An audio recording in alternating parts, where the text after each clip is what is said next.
Assalamualaikum warahmatullahi wabarakatuh. Kami dari kelompok 4 yang beranggotakan 1.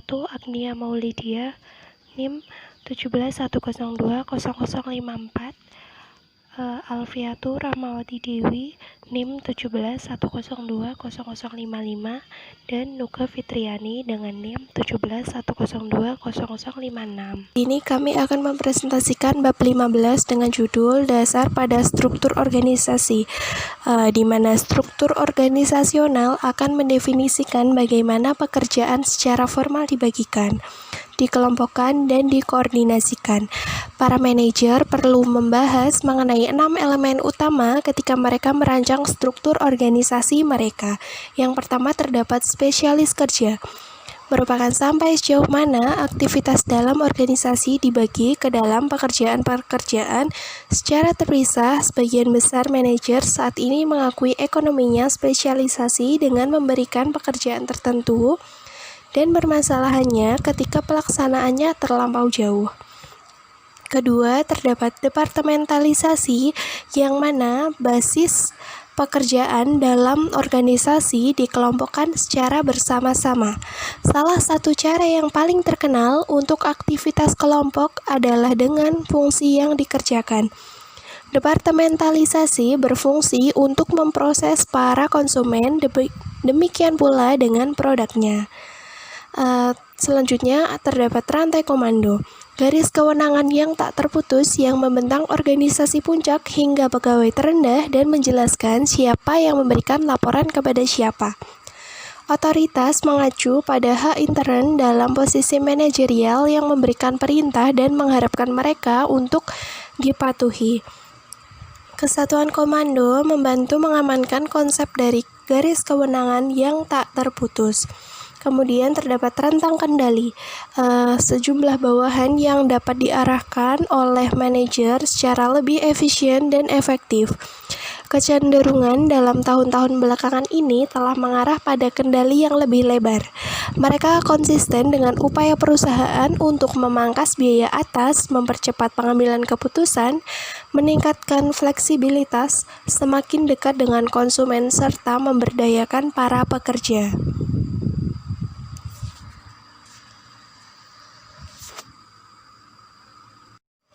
Sentralisasi dan desentralisasi merupakan kondisi yang mana pengambilan keputusan dipusatkan pada satu titik tunggal dalam organisasi.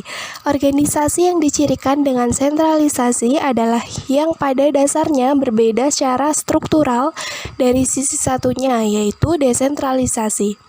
Kemudian ada formalisasi, merupakan keadaan yang mana pekerjaan di dalam organisasi telah terstandarisasi. Jika suatu pekerjaan terformalisasi, maka yang berkuasa memiliki sejumlah keleluasaan yang minimal atas apa yang akan dilakukan dan bagaimana melakukannya. Para pekerja selalu dapat mengharapkan untuk menangani input yang sama dengan cara yang persis sama, menghasilkan output yang konsisten dan sama.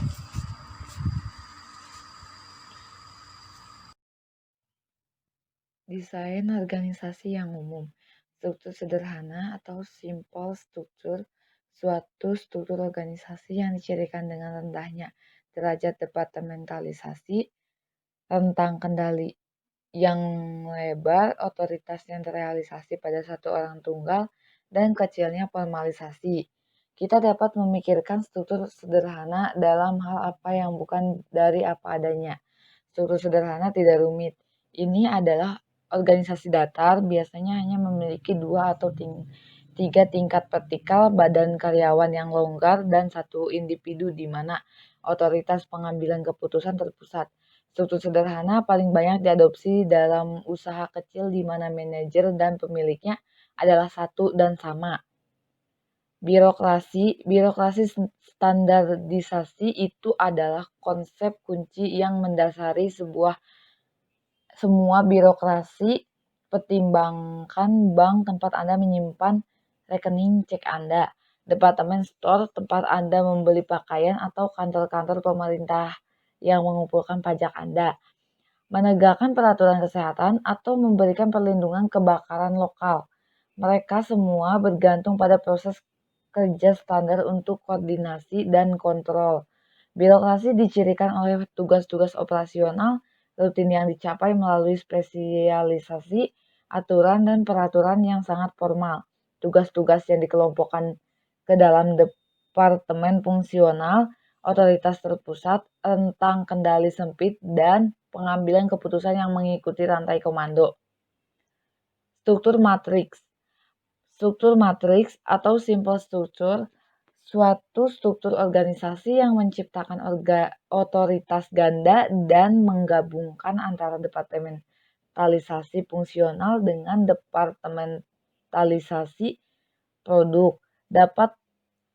Dapat ditemukan struktur matrik di biro iklan, perusahaan kedirgantaraan, penelitian, dan laboratorium pengembangan, perusahaan konstruksi, rumah sakit, pemerintah lembaga, universitas, perusahaan konsultan manajemen, dan perusahaan hiburan.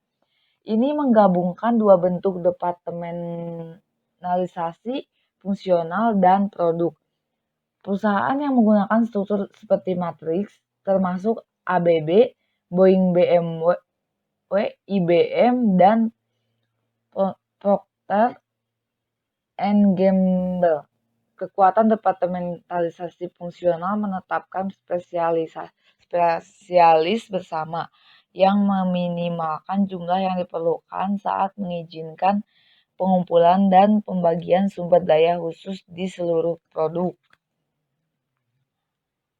Organisasi virtual. Organisasi virtual atau virtual organization, organisasi inti kecil yang merupakan sumber luar terbesar fungsi bisnis. Adapun kelebihan utama dari organisasi virtual adalah fleksibilitasnya yang mana memungkinkan bagi para individu dengan gagasan yang inovatif dan sedikit uang untuk sukses bersaing terhadap organisasi-organisasi yang lebih besar dan lebih mapan. Kelemahannya yaitu dari organisasi virtual telah menjadi semakin jelas seiring dengan bertumbuhnya ketenaran mereka. Mereka berada dalam keadaan aliran yang terus-menerus dan reorganisasi yang berarti bahwa peran, tujuan, dan tanggung jawabnya tidak jelas. Menciptakan ruang bagi perilaku berpolitik, keselarasan budaya, dan berbagi tujuan akan hilang karena tingkat interaksi yang rendah di antara para anggotanya. Organisasi yang tak terbatas adalah organisasi yang berupaya untuk menghilangkan rantai komando, memiliki rentan kendali yang tak terbatas, dan mengganti departemen-departemen dengan tim-tim yang diberdayakan. Organisasi-organisasi yang tak terbatas menyediakan suatu solusi karena mempertimbangkan lebih banyak taktik geografis, lebih mempertimbangkan permasalahan logistik dibandingkan permasalahan struktural. Salah satu cara untuk melakukan adalah melalui aliansi strategi.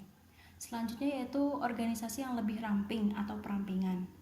Tujuan dibentuk organisasional baru adalah untuk meningkatkan ketangkasan dengan menciptakan organisasi yang ramping, terfokus, dan fleksibel. Perampingan adalah upaya sistematika untuk membuat organisasi menjadi lebih ramping dengan menutup lokasi, mengurangi jumlah staf, atau menjual unit bisnis yang tidak memberikan nilai tambah. Dampak perampingan terhadap kinerja organisasi yaitu penurunan jumlah tenaga mengakibatkan beberapa biaya upah yang lebih rendah. Itu akan menjadi hasil yang positif. Perampingan juga meningkatkan fokus strategi sehingga berpengaruh positif terhadap harga saham setelah pengumuman. Dampak negatif dari perampingan adalah tingkah laku dari pekerja. Mereka yang tersisa akan khawatir dengan pemecatan pada masa yang akan datang dan mungkin menjadi kurang berkomitmen dalam organisasi. Selain itu juga bisa menurunkan konsentrasi pekerjaan dan menurunkan kreativitas. Beberapa strategi-strategi yang efektif dalam perampingan yaitu yang pertama, investasi. Perusahaan yang melakukan perampingan untuk menitik beratkan pada inti kompetensi akan lebih efektif ketika mereka berinvestasi dalam praktik kerja yang memiliki keterlibatan yang tinggi setelahnya. Yang kedua, komunikasi. Adanya pembahasan mengenai perampingan antara pemilik usaha dan pekerjanya akan menurunkan kekhawatiran hasil dan pertimbangan pendapatan mereka. Yang ketiga, partisipasi. Pekerja yang berpartisipasi dalam proses berbagi cara dalam membantu perampingan. Yang keempat, bantuan. Uang pesangon meliputi manfaat perawatan kesehatan dan bantuan pencarian pekerjaan akan memperlihatkan jika perusahaan peduli dan menghargai kontribusi mereka. Selanjutnya yaitu model desain struktur organisasi. Ada dua model di sini. Yang pertama, model mekanik. Itu struktur yang dicirikan dengan departementalisasi yang ekstensif, formalisasi yang tinggi, jaringan informasi yang terbatas, dan sentralisasi. Yang kedua yaitu model organik, yaitu struktur yang terbatas, memiliki prosedur formal yang lebih sedikit bagi pengambilan keputusan, memiliki para pengambil keputusan yang banyak, dan praktik yang mendukung fleksibilitas. Penyebab utama atau faktor-faktor penentu dari struktur organisasi. Faktor pertama adalah strategi organisasi. Kerangka kerja strategi sekarang menitik beratkan pada 3 dimensi, yaitu yang pertama strategi inovasi, suatu strategi yang menekankan pada pengenalan produk dan jasa baru yang utama. Strategi kedua, strategi minimalisasi, strategi yang menekankan pada pengendalian biaya yang ketat, penghindaran inovasi yang tidak diperlukan atau biaya pemasaran, serta pemangkasan biaya. Strategi ketiga yaitu strategi imitasi, strategi yang berupaya untuk memindahkan pasar yang baru setelah kelangsungan hidup produk tersebut telah terbukti. Faktor kedua, ukuran organisasi. Organisasi yang memperkerjakan banyak orang lebih cenderung untuk memiliki lebih banyak bidang, spesialisasi, level yang lebih vertikal, dan lebih banyak aturan serta regulasi.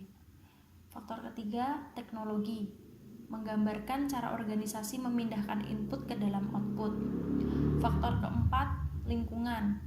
Lingkungan organisasi meliputi yang pertama kapasitas, yaitu mengacu pada keadaan lingkungan dapat mendukung pertumbuhan. Yang kedua, volatilitas, menggambarkan derajat ketidakstabilan di dalam lingkungan. Dan yang ketiga adalah kompleksitas, adalah derajat heterogenitas dan konsentrasi di antara elemen.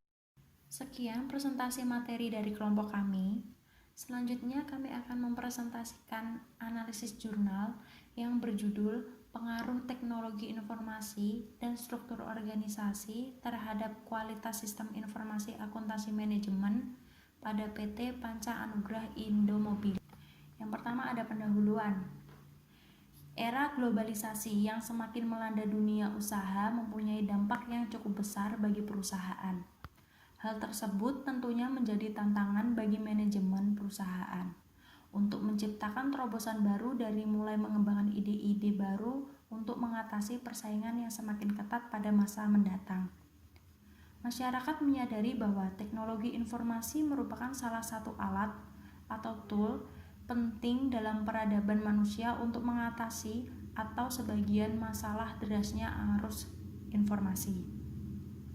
Setiap organisasi memiliki struktur dan struktur itu sendiri merupakan gambaran dari suatu organisasi.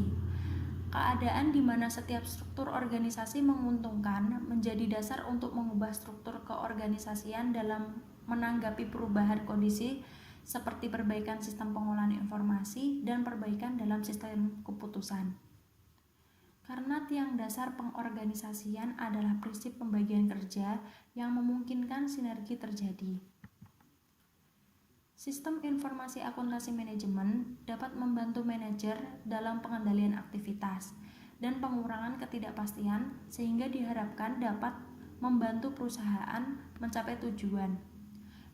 Sistem informasi akuntansi manajemen akan membantu para manajer dapat mengambil keputusan yang efektif sehingga meningkatkan kinerja.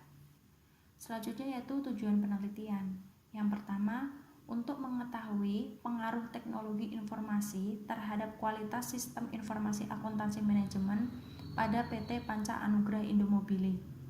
Yang kedua, Untuk mengetahui pengaruh struktur organisasi terhadap kualitas sistem informasi akuntansi manajemen pada PT Panca Anugrah Indo. Teknologi Informasi, Andri Ferianto dan Endang Sitatriana menyatakan bahwa teknologi informasi adalah suatu teknologi yang digunakan untuk mengolah data, termasuk memproses, mendapatkan, menyusun, menyimpan, memanipulasi data dalam berbagai cara untuk menghasilkan informasi yang berkualitas, yaitu informasi yang relevan, akurat dan tepat waktu yang digunakan untuk keperluan pribadi, bisnis, dan pemerintah, dan merupakan informasi yang strategis untuk mengambil keputusan. Selanjutnya yaitu struktur organisasi. Hani Handoko mengungkapkan bahwa struktur organisasi dapat didefinisikan sebagai mekanisme formal dengan mana organisasi dikelola. Struktur organisasi menunjukkan kerangka dan susunan perwujudan pola tetap hubungan-hubungan di antara fungsi-fungsi, bagian-bagian, atau posisi-posisi maupun orang-orang yang menunjukkan kedudukan, tugas wewenang, dan tanggung jawab yang berbeda-beda dalam suatu organisasi. Kualitas sistem informasi akuntansi. Sistem informasi akuntansi manajemen adalah sistem informasi yang menghasilkan keluaran atau output dengan menggunakan masukan atau input dan berbagai proses yang diperlukan untuk memenuhi tujuan tertentu. Hipotesis. Hipotesis merupakan jawaban sementara terhadap rumusan masalah penelitian. Karena sifatnya masih sementara, maka perlu dibuktikan melalui data empiris yang terkumpul. Adanya pengaruh teknologi informasi terhadap kualitas sistem informasi akuntansi manajemen pada PT Panca Anugrah Indomobili. H2. Adanya pengaruh struktur organisasi terhadap kualitas sistem informasi akuntansi manajemen pada PT Panca Anugrah Indomobili. Yang selanjutnya ada metode penelitian. Tempat dan waktu penelitian. Untuk memperoleh data yang dibutuhkan dalam penelitian ini, penulis mengadakan penelitian di PT Panca Anugrah Indomobili, yang merupakan perusahaan yang bergerak di bidang interior furniture dengan segmen menengah ke atas. Jenis dan sumber data dalam penelitian ini, yang pertama ada data primer dan yang kedua ada data sekunder. Populasi dan sampel. Dalam penelitian ini, populasi berjumlah 40 orang dan dijadikan sampel penelitian sebanyak 38 orang, yaitu karyawan dari PT Panca Anugrah Indomobili. Kemudian metode pengumpulan data. Metode pengumpulan data yang digunakan dalam penelitian ini berupa kuesioner. Penelitian kuesioner adalah suatu teknik di mana pengumpulan data dengan memberikan atau menyebarkan daftar pertanyaan kepada responden dengan harapan memberikan respon atas daftar pertanyaan tersebut. Daftar pertanyaan dapat bersifat terbuka, yaitu jika jawaban tidak ditentukan sebelumnya, oleh peneliti, dan dapat bersifat tertutup, yaitu jika alternatif jawaban telah ditentukan sebelumnya oleh peneliti.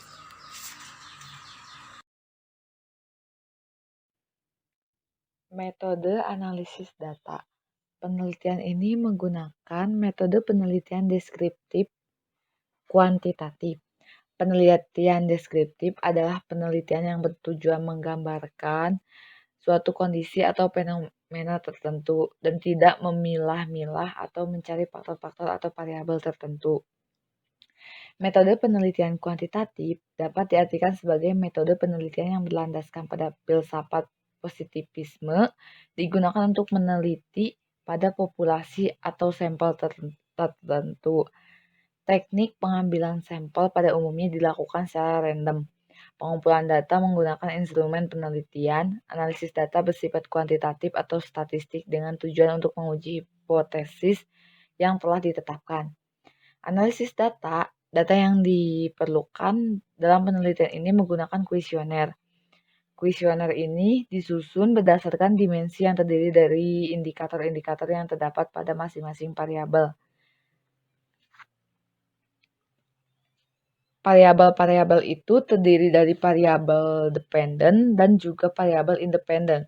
Variabel dependen yaitu kualitas sistem informasi akuntansi manajemen sebagai Y, yang dimana terdiri dari cakupan yang luas, ketetapan waktu, pengumpulan, dan integrasi. Sedangkan variabel X1-nya teknologi informasi yang terdiri dari menangkap, mengolah hasil, penyimpanan, pencarian ulang, dan transmisi. Kemudian X2-nya yaitu struktur organisasi yang terdiri dari spesialisasi kerja, departementalisasi, rantai komando, sentralisasi, dan desentralisasi, kemudian formalisasi. Yang selanjutnya yaitu hasil penelitian. Dari uji data yang telah dilakukan dalam jurnal, maka didapatkan hasil penelitian bahwa yang ke-1 yaitu teknologi informasi berpengaruh terhadap kualitas sistem informasi akuntansi manajemen. Sistem informasi akuntansi manajemen belum berpengaruh sepenuhnya karena menerapkan teknologi informasi seperti menangkap, mengolah, menghasilkan, menyimpan, mencari kembali, dan transmisi yang terjadi di PT Panca Anugrah Indomobili belum ideal. Yang kedua yaitu struktur organisasi tidak berpengaruh terhadap kualitas sistem informasi akuntansi manajemen karena dimensi rantai komando dan formalisasi belum menjelaskan kualitas sistem informasi akuntansi manajemen. Sekian presentasi dari kami. Apabila ada kesalahan, mohon maaf. Terima kasih. Wassalamualaikum warahmatullahi wabarakatuh.